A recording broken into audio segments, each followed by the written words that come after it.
घरात बाहेर कुत्र्यागत मार खाल्लाय. बघ की चालाय तरी येतंय का. आणि यो शहाणपणा शिकवणारा आब्या स्वतः किस्ती माती खाऊन आलाय बघ. पप्प्या मला तर वाटतंय ना माती नाही, हे ना काय खाल्ले सांगू का. केवढा तू परत एकदा गैरसमज करून घेतेस. आधी माझा गैरसमज झाला होता, पण आता यावर काय बोलणार आहेस? सांग की काय खरं ते. यात पण तुझी चूक नव्हतीस का? अगं मी तेच सांगतोय, मी फक्त त्या सोबत होतो, मी काहीच नाही केलं. मग चिठ्ठी लिहायला आणि द्यायला कोणी मदत केली? जेवढं मी तुला ओळखते ना, हे मधुकरला कधी सुचणार नाही.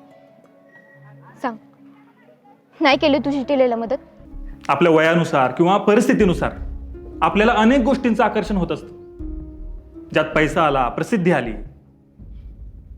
आता तुम्ही ज्या वयात आहे ना, त्यात तुम्हाला एकमेकांबद्दल आकर्षण होऊ शकतं, पण त्याच्या आहारी जाण्याची ही वेळ नाही. त्यासाठी अजून खूप अवकाश आहे.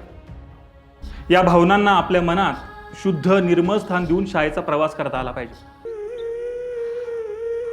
म्हणजे मी विचार करायलाच बारकाय, तर लगीन करून संसार करून एवढा मोठा विचार आलाच कसा?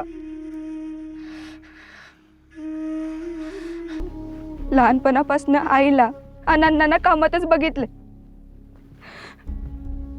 त्यासनी पोरगा नाही म्हणून काळजी वाटते की उद्या मी लगीन करून गेल्यावर कोण सांभाळेल त्यासनी.